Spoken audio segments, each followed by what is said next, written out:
What's the difference between anecdotal evidence and a genuine pattern? If you see a cat fall out of a tree, that's an anecdote, which means a short account of a particular event or incident.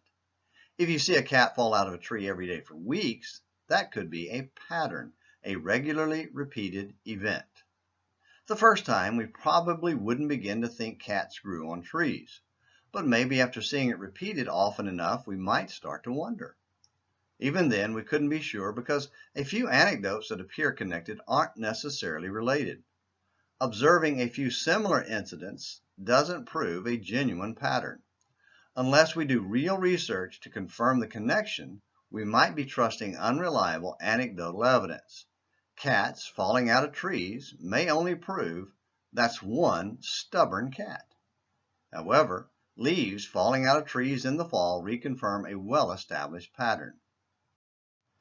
Now let's talk about something of genuine importance. Is trusting God based on anecdotal evidence or a genuine pattern?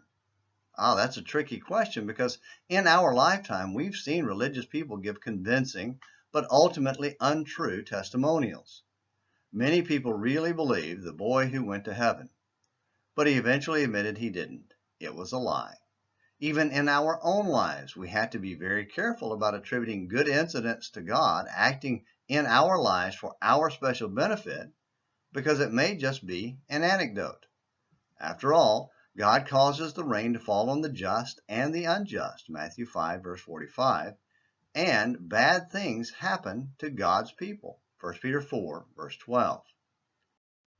However, there is a pattern of God bringing physical blessings for the righteous. It happens among nations in general, but it was especially true with the nation of Israel all the way up to the coming of Christ and the establishment of a universal church, a spiritual nation. After all, such protection was promised to Abram, Isaac, and Jacob, and then codified in the law of Moses. The pattern of fulfilling the promise was established over many years as God worked with Israel. Of course, there was also a promise of punishment when they sinned, a far too frequent pattern as well. During the days before Samuel took charge at the direction of God, Israel was wicked and consequently afflicted. But when Israel did the spiritual cleaning as Samuel ordered, 1 Samuel 7, verses 3 and 4, God rescued them, 1 Samuel 7, verses 10 and 11, just as he had many times before and continued to do again and again. If this had happened just once or twice, we could call it anecdotal evidence. However, since it happened over and over and over, and the Bible is a reliable record of that pattern, we can conclude it wasn't a coincidence or an anecdote, which is why we can trust God to continue his pattern and keep his promise of saving his people in the ultimate rescue through Jesus. Now that's a pattern we can trust.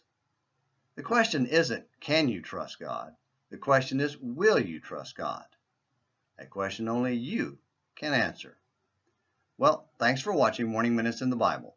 Until tomorrow, this is James McClenny hoping you have a great day.